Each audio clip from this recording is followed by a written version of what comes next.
let us get started. So as I mentioned, my name is Cooper Reed. My pronouns are he, him, his. I live in South Portland. I'm from Belfast, and I'm a member of staff for the Human Rights Campaign. We're so excited to be with 6 of Maine's faith leaders to talk about the Equality Act tonight.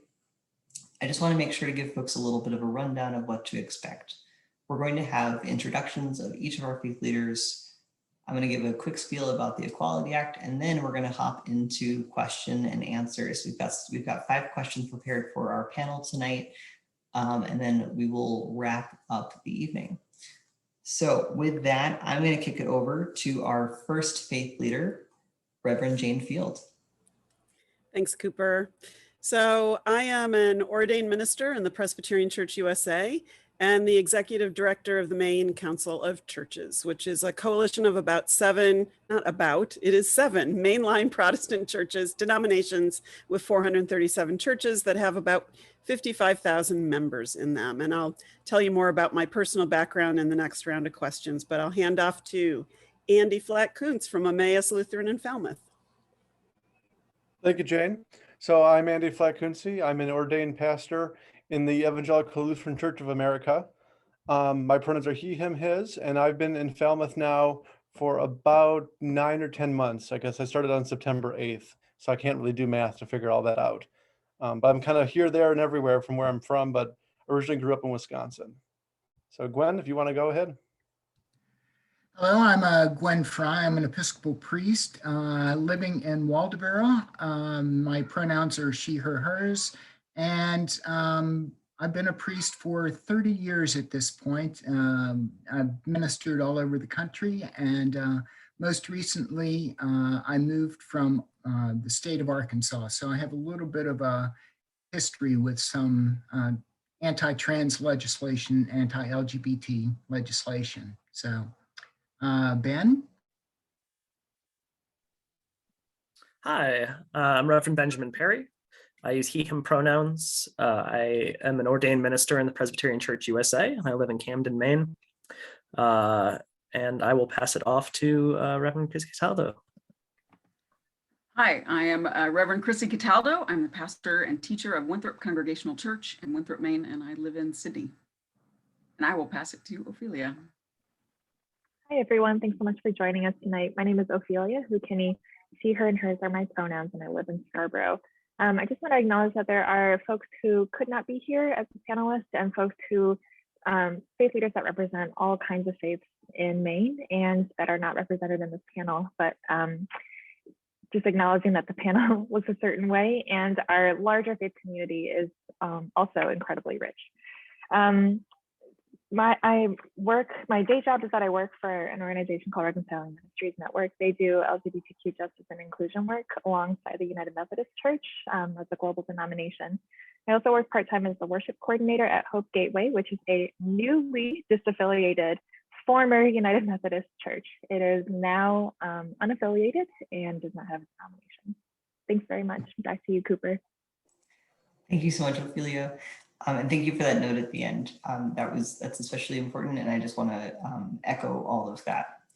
So as we get started, I wanted to just first talk about the importance of the Equality Act. The Equality Act is a bill that we've been trying to get passed for many, many years, and this year is the best chance we've ever had to get this through both bodies of Congress. The Equality Act passed through the House earlier in the year, and we are awaiting a vote in the Senate.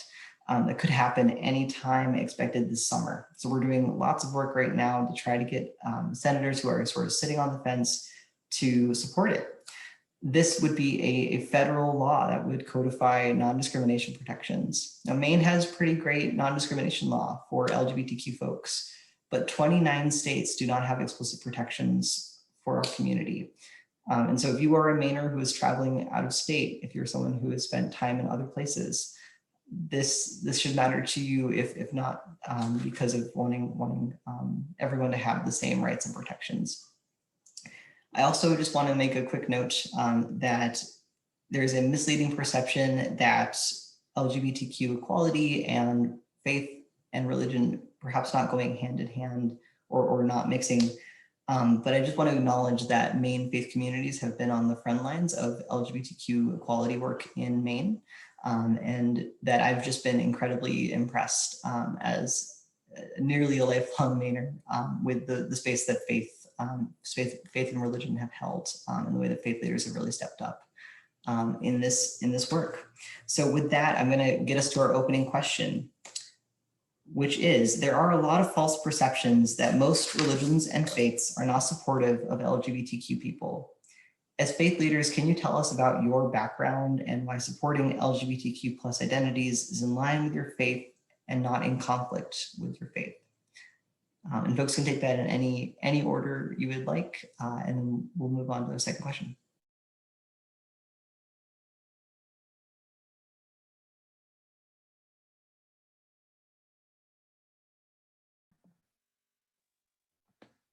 I don't mind going first. As I said, my name is Chrissy Cataldo. I serve in Winthrop.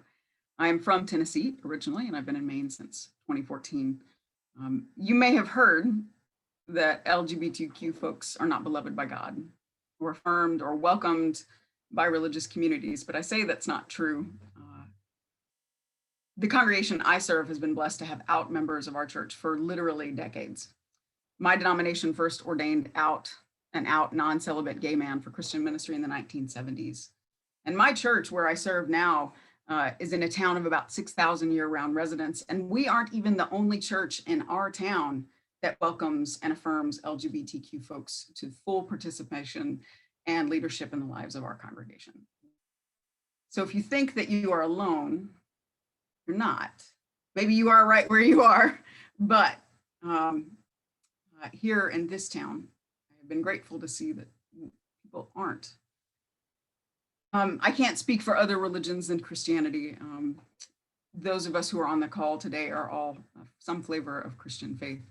And I feel mostly like I can speak for my denomination, the United Church of Christ.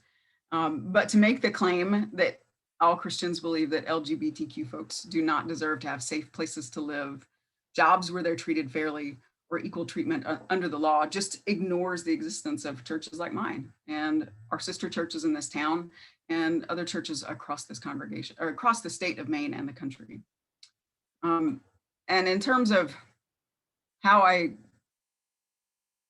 can come to a place where both I can be a minister as a lesbian and I can serve and be a part of a church that welcomes LGBTQ folks. I'm a very Protestant, and I understand the words of our scripture as a guide to help me figure out how to live my faith.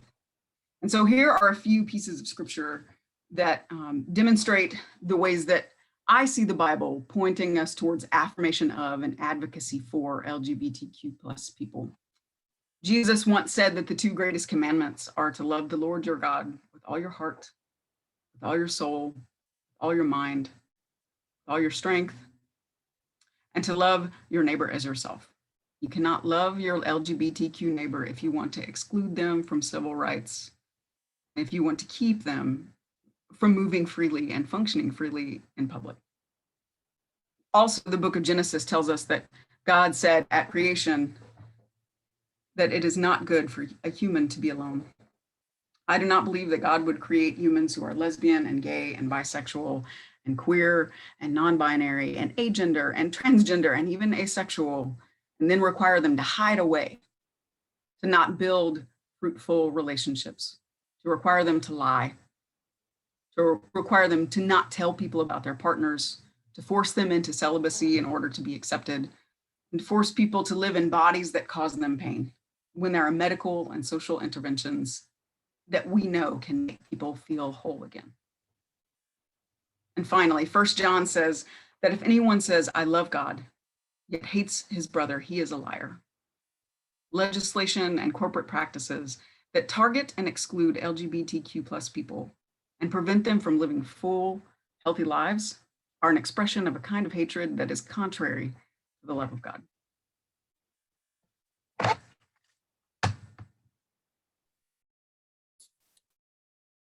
Thanks so much for that, Chrissy. It's interesting that suggestion that somehow faith and queer identity are at odds with one another has always struck me funny, because I find its immediate rejection in my own body. I knew I was bisexual well before I was confirmed in the church, before I went to seminary, certainly before I was ordained. My understanding of who God created me to be, and the wonderful and wondrous passions and desires that God instilled inside of me, was already apparent. And I'm very, blessed and fortunate to have grown up in communities that not only, did I not hear condemnation of myself, but actually blessed and supported me from the time that I was a very young child. I watched as my home church fought within the Presbyterian Church for the ordination of gay elders while I was maybe 6 or 7 years old, and my pastor risked being thrown out of the denomination on the conviction that gay people had every right to lead in the church.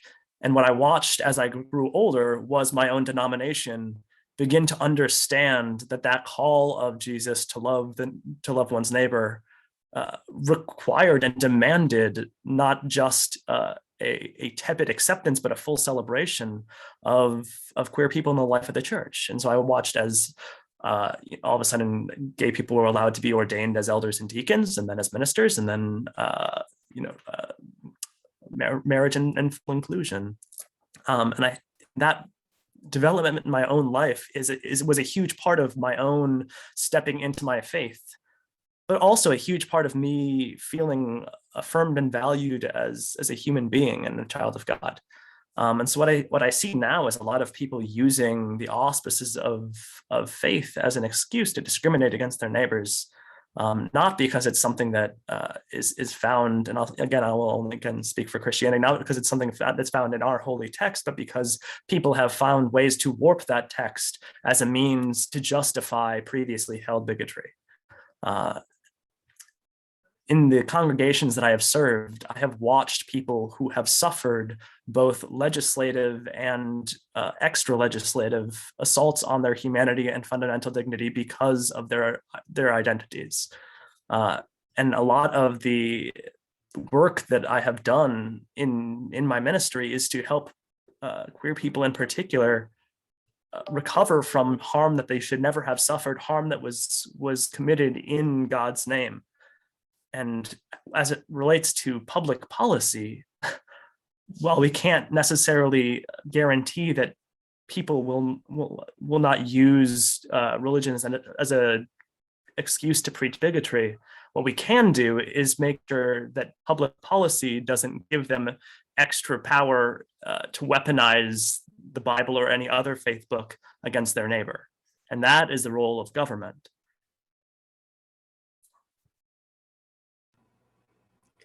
Ben, I'll jump on the Presbyterian train with you for a minute. And my story is very different from yours. In some ways, I'm white. I know that comes as a shock to you as you look at me on the screen. And I'm also straight and cisgender, and I was born in 1963. And given that background, I had to climb a pretty steep learning curve back in the early 1980s before I could get on board that justice train for LGBTQ folk. It sounds like the church you grew up in, Ben, was extraordinary. I remember those fights in the Presbyterian Church USA. They were ugly and hurtful, and they went on for decades.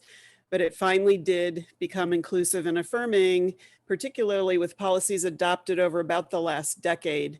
It allows for marriage of same-sex couples, ordination, as Ben said, and advocacy for things like the Equality Act.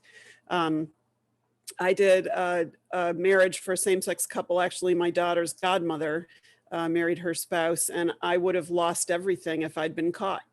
It was back in the days when I would have lost my pension, my health insurance, and my job.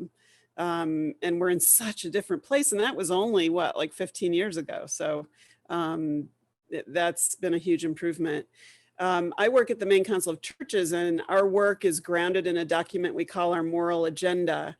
And that specifically states what Chrissy and Ben have said so beautifully, that the biblical roots of an affirmation that all 7 of our member denominations share, that every human being is beloved by God, created in the image of God, and sexual orientation and gender are a gift from God.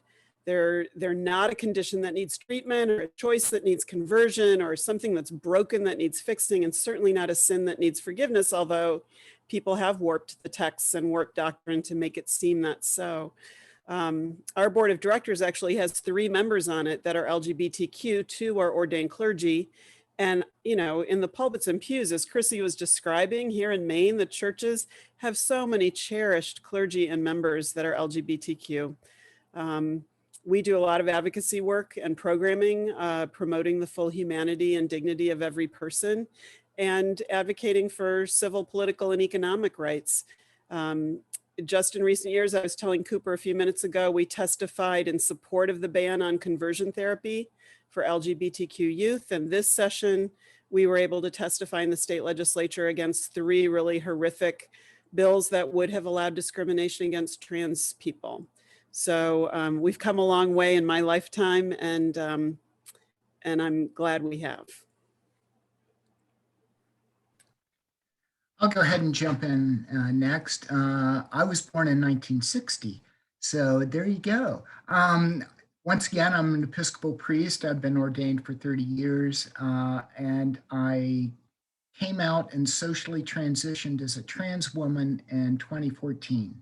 I did that because in the Episcopal Church at General Convention, which is a triennial convention where the whole church gets together and discusses issues and comes up with policies and things like that, they included gender identity and gender expression in the non-discrimination canons of the church.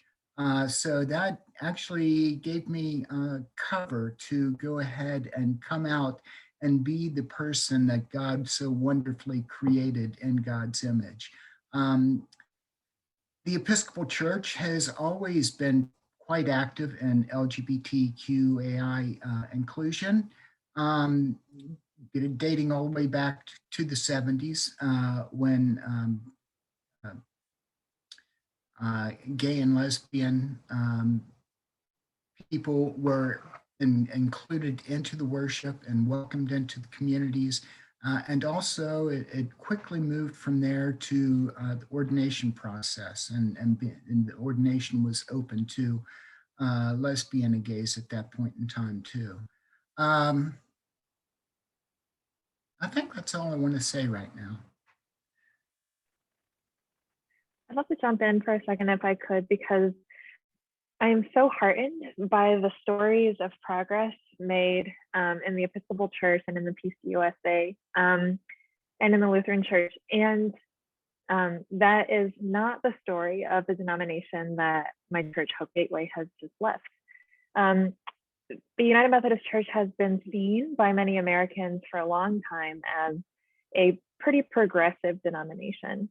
And yet in 2019, they passed some extremely prohibitive anti-queer and anti-trans legislation.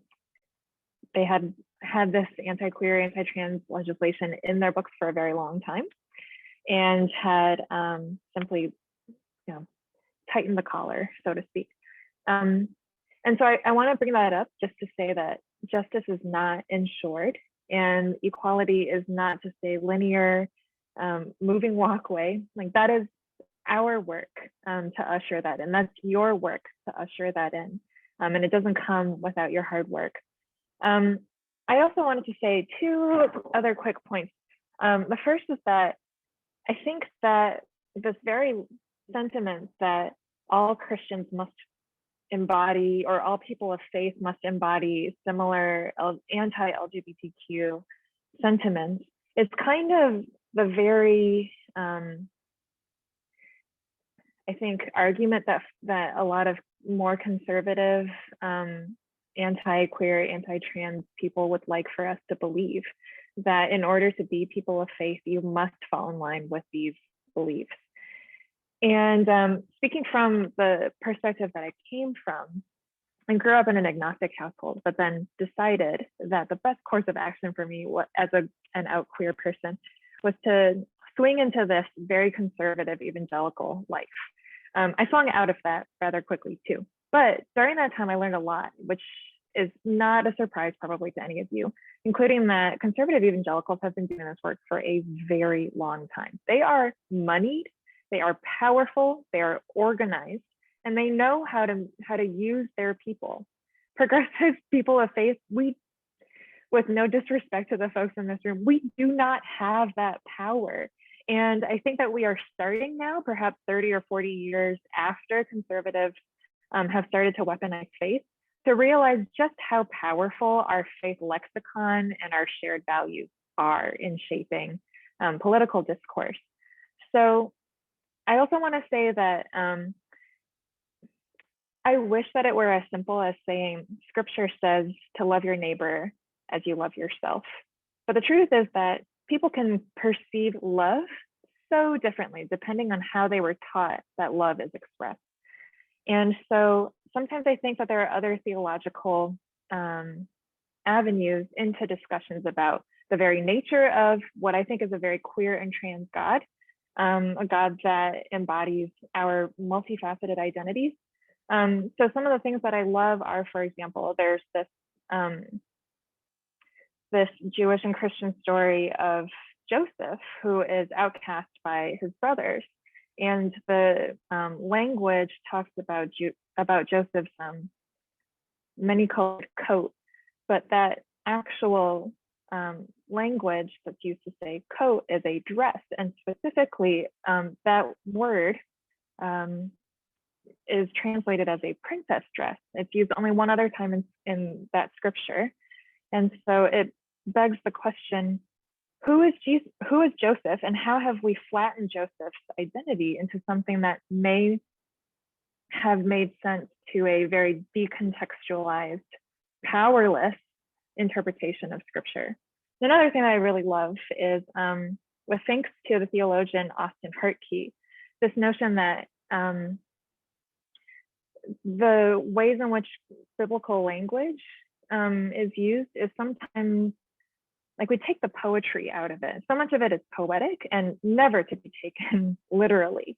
And so when people say things like, well, perhaps God made people to be men and women only, that doesn't really mean God made men and women only. In the same way that that creation story says that God created day and night, we also know that there is sunset, there's dusk, and those are some of the most beautiful times of day, I think. God created land and sea, but here in Scarborough, I live in a very marshy place, and I think it's one of the most beautiful places in the world. And so I think that there are different ways to talk about scripture, and that can help to ground us on similar understandings, at least of the literal world and word, rather than things that can be so jumbled up in our baggage and context, like language like love. So that's what I've got to say about that.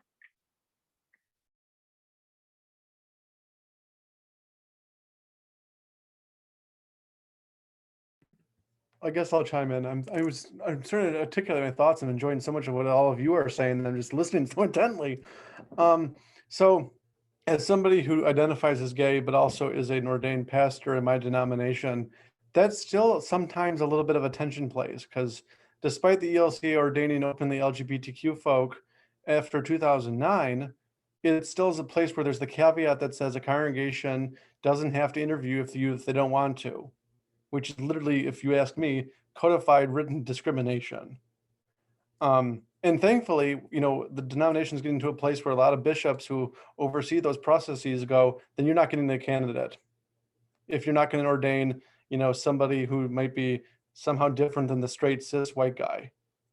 So there's space for that. But I think if I can go on this, like where I see faith in relation to all of this, I got TikTok not to comment on things, not to create anything, but just to listen and just to hear. And last Friday, I got on the really heavy part of it where people were sharing their coming out stories from really problematic religious pasts and backgrounds, and how they've still found their own identity and their own sense of being after that. And I thought, if the church can push someone out, unfortunately, in awful ways, who can catch them but the church also? And I know that, if you're not in organized religion after that experience, I do not blame you at all. And at the same time, if you are curious, how do we help people find that which they're looking for? Thank you all so much. And this has been such a fruitful conversation already. I'm gonna jump around a little bit with our questions. I hope you don't mind. I would love to ask folks to chime in as you feel so moved. But what is a hope for trans and just LGBTQ plus kids in general who are seeing themselves bullied and attacked by adults, including elected leaders who should know better?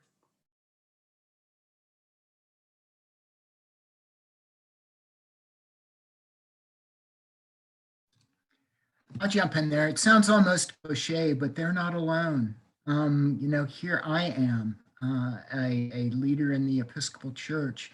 There are faith leaders in all different denominations who would gladly reach out and walk with someone who is going through a very difficult time, being bullied at school and those sorts of things. Having laws written against you, that's pretty devastating stuff. And the important thing I think for them to know is we are here and we are available, and we can help you make a difference in the world because you're wonderfully created in the image of God. So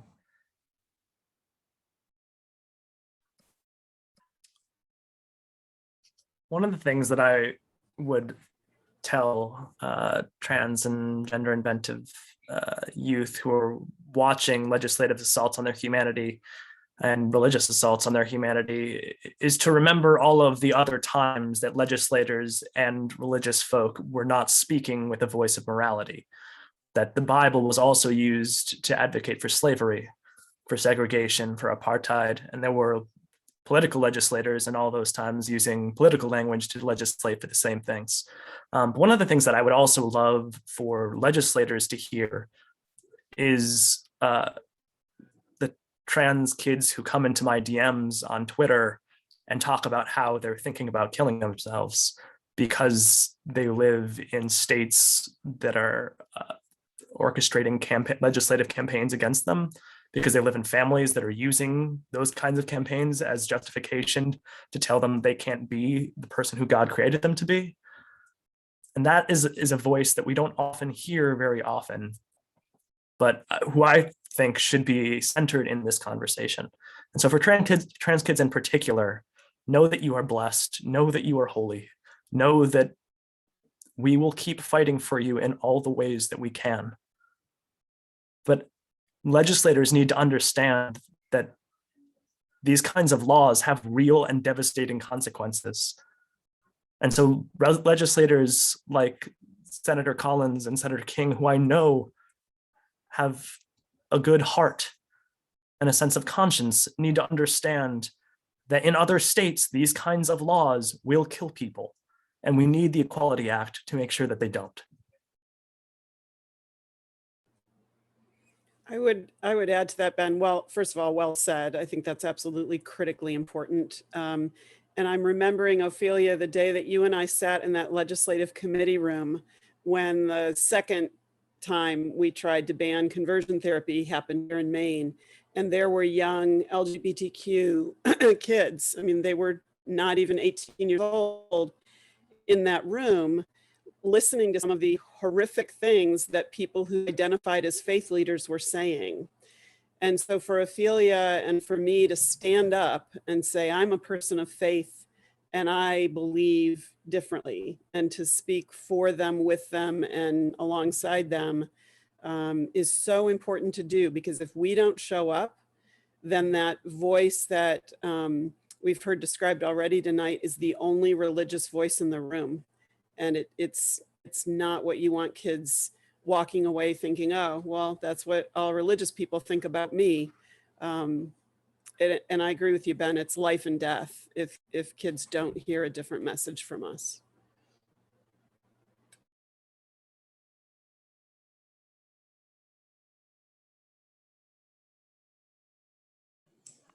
I'll just note a really good resource, Maine Transnet.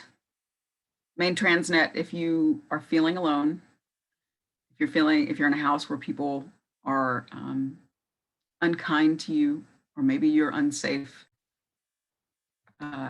if you have access to the internet in a place that's safe, particularly for folks who think they might be trans, who know they're trans, has some really great support groups for teenagers, has some really great ways to connect to other people who are trans.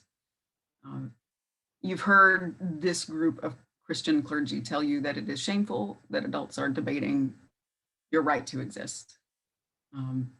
But also it can be really lonesome if you're stuck in your house with people who don't like you.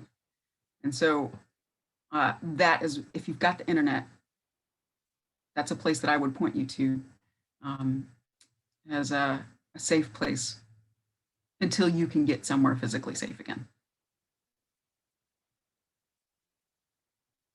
I'll say 4 quick things. Number 1, to trans and LGBTQ kids who are hearing themselves bullied and attacked by adults. Fixing this is not on you. It should not ever fall on you. These are our contemporaries, and it should be our work to make sure that you do not ever have to endure this. And I think that there's also a place for you to use some of your superpowers. As Andy was saying earlier, you have platforms and access to one another that we didn't have when we were growing up. And those are incredible resources. That leads me to my 3rd point, is that religious community is not the only place where you might find meaning and community. To us, to the people in this room, it is incredibly meaningful. And I would be remiss if I didn't say that I know that there are incredibly spiritually fulfilled people who also find loving, affirming community in things like Dungeons and Dragons or gaming communities or sports teams or anything else. My personal belief is that your creator will find you if you want to be found in any space, regardless of whether it looks like a church, regardless of religious makeup of the people in it. You are not far from home. You are exactly where you need to be if you are being affirmed by a healthy community or even another single healthy individual. And I'd also like to just reiterate what Gwen was saying. You're not alone, and I hope that you might have the chance to learn some of your history and to lean on your elders. It may feel as though you are the first person or the first wave of people who have ever had to walk this particular walk. And that is totally valid, because I think part of this fight is that it makes you feel so isolated. And yet I think the more that I learned about queer and trans history, and especially about queer and trans histories of so many different peoples around the world, I realized, wow, people have been laying this path that I'm walking on. So I hope that you find some respite in that too. Thank you all so much. Would anyone like to add anything here, or is it okay for us to move on to our next question? Okay, hearing none, and please interrupt me always. Taking a little bit of a shift, as we were talking about kids that are being attacked this year and in many years. I want to turn now to our elected officials. So this year, as I mentioned, we have the opportunity to pass the Equality Act at the federal level to protect LGBTQ plus people, as well as women, people of color, and people of all faiths. What is one thing, or what would you like to say to an elected official to make sure that they hear about why you support the Equality Act, why you want them to vote for it if given the opportunity to speak to them directly?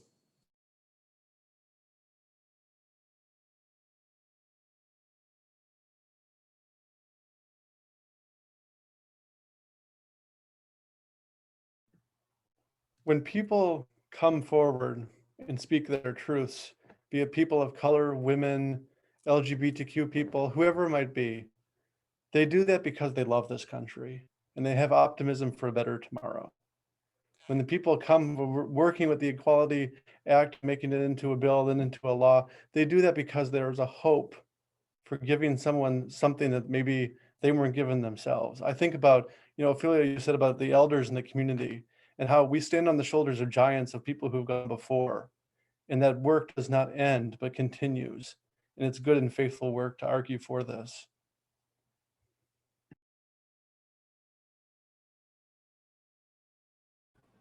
I think from my particularity, something I find myself saying to elected officials a lot, and it's certainly not the only message they need to hear about the Equality Act, so I'm just speaking this little slice of the pie that's mine, and that is I would urge them not to think that what one person represents to them as, quote, a religious objection to this bill represents the majority of people of faith in our country, because it just doesn't.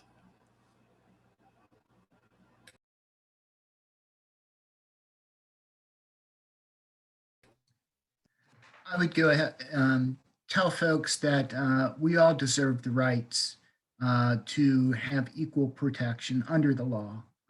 Plain and simple. I don't care who the person is, what they look like, who they love. It does not matter. We all have that right to equal protection under the law. The reason that I, as a faith leader, am here today is because my faith in my church made it possible for me to transition and become the wonderful human being I think I am. So please respect the dignity of every human being and respect the rights of all people, regardless of who they are.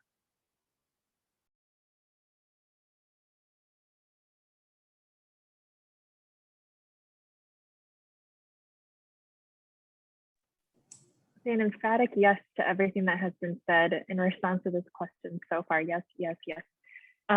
Two things. First, many thanks to Cooper for providing these talking points about what the Equality Act does, especially in regards to states where some legislative protections have already been passed. And I just wanted to read this a little bit. So say, for example, there's a gay man living in Illinois, or let's say there's a gay man living here in Maine, protected against discrimination. But if somebody were to cross from Maine into a state across the country that does also have protections for LGBTQ folks, they may be passing through many states in which they may still be denied services, may be turned away from a business, may be kicked out of a home simply because of who they are. So if you are passing the Equality Act, and for people who live in a state like Maine, where we already enjoy some protections, you are still working to protect your people by ensuring that you protect all Americans. And I would also just say that, oh geez, what did I want to say? Right. I would encourage you to legislate out of mercy and compassion and not out of fear. I sometimes hear from legislators that they are concerned or fearful of, I'll just shorthand the religious right. And yeah, they can be really scary. And yet you hold a position of power and privilege in which you get to do your work on behalf of your people out of a place of compassion and mercy and not out of fear. Thanks for that, Ophelia. And I mean, more than that, you have the opportunity to do something incredible. You have the opportunity to use your power and position to help guarantee the rights to millions of Americans. How many chances come along to do that? How often can you go to work and make sure that because of something you did, somebody else won't be kicked out of their home? Somebody won't be turned away from getting health care. Somebody won't not be able to adopt. Like, these are the kind of opportunities that change people's lives, and you have the opportunity to give them to them. Do it. Be a hero.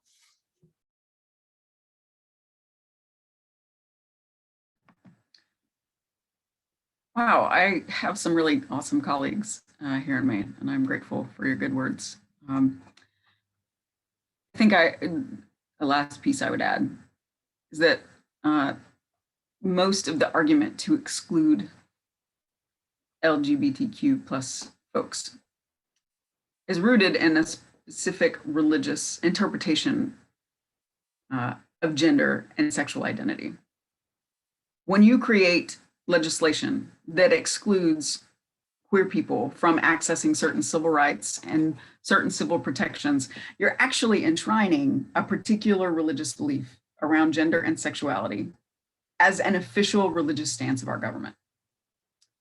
Our government does not require its citizens to belong to a particular religion or follow the rules of a particular religion in order to access civil rights and freedom.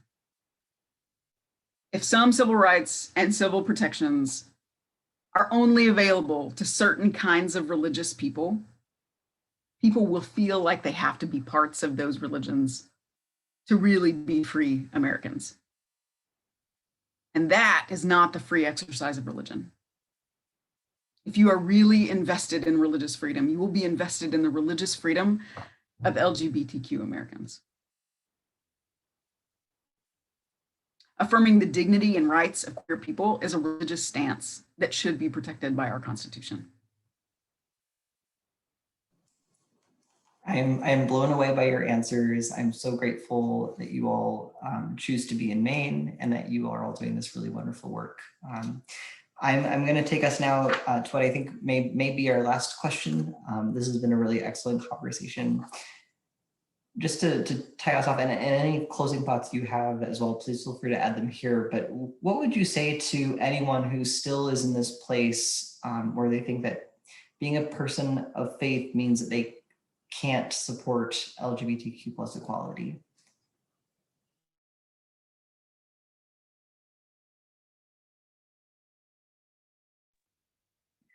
I want to steal an anecdote from an Episcopal colleague of mine who said that she's a queer woman who does natural disaster relief related work, and was telling the story about how one time they were rebuilding a home with folks from her group of very progressive, very visibly queer, I guess, folks, alongside some incredibly conservative Christians. And it was a single day of work. Folks mostly got along really well, and then skedaddled. And I've been thinking about the possibilities of people of various faith convictions working together in this incredibly fraught moment of disaster relief. I would say in this moment, I invite you to consider the disaster that is unfolding before us right now. The disaster that is the fact that queer and trans youth consider suicide at a much higher rate than their cisgender and heterosexual peers, experience homelessness, experience being outcasted from their social groups, and all kinds of things that can leave a young person deeply wounded. This is a disaster. It's a human-made disaster. It's a national disaster. And perhaps if we choose to see it as such, choose to see the actual death that occurs as a result of our inability to affirm or at least provide protection for them, perhaps there is a way for us to work together. I'd like to tell a story connected to that too. I think 5 years ago, this last weekend, was the massacre at the Pulse nightclub in Orlando, Florida. Jane, I think you came to this. In response to that horrible mass shooting where nearly everyone who was killed was Black or Latinx, many of them were immigrants, nearly everyone who was killed was a member of the lesbian, gay, bisexual, transgender plus community. In the midst of that, this group of interfaith clergy and lay people here in the capital area decided that there needed to be a public witness. And And this included people from religious communities that aren't affirming of LGBT folks, that aren't affirming of women clergy, but they saw the damage that was done. They were moved by, they allowed themselves to feel compassion. And so in this, I stood on a line with Protestant and Catholic Christians, with members of our local Reformed synagogue, with recent Muslim immigrants, with folks who were not religious at all. We gathered in the middle of a crowd of people from all kinds of backgrounds. Blessings were offered in English and in Arabic. I think if I remember correctly, Jane, you can correct me. The names of the people who were murdered were said aloud. What a beautiful vision of our potential to work together when we recognize the harm that is being done and we decide to do something to care for the people who have been harmed.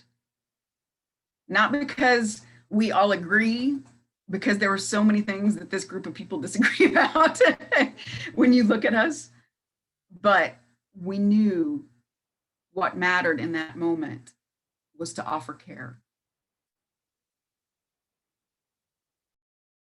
I do remember that moment, Chrissy, and I still have a picture on my computer screen of, and this is going to sound so cheesy, you aren't going to believe us, but I swear it's true. The sky we were facing as we stood in that line, there was a double rainbow. A double rainbow appeared in the sky as we, it was the most freaking unbelievable thing I've ever experienced. It was just incredible. I was there with Bill Barter and I will never forget it. You're right. And in answer to your question, Cooper, if somebody said, you know, how can you be religious and still speak for LGBTQ justice, I would say, first of all, look at this panel. You know, you don't need to look further than that. But if you do, on the GLAAD website, there's a list of 120 faith-based organizations supporting the Equality Act. 120, it takes up 3 pages, single-spaced, on the GLAAD website. So I really think the question at some point I would say to them is, how can you be a religious person and not support LGBTQ equality? How could you not? Yeah, and on that point, I think it's also a question of whether or not in this moment we will be complicit with the violence that's happening, because it's not the choice to not act is very much a choice. The choice to allow a status quo to continue that is killing people is an active decision to commit violence. And so the choice that's facing you is not whether you will act to do something, it's whether or not you will remain complicit in ongoing violence.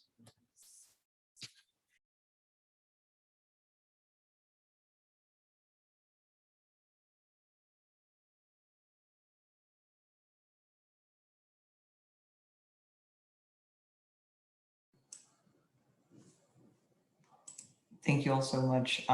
Would anyone like to add anything before I wrap us up?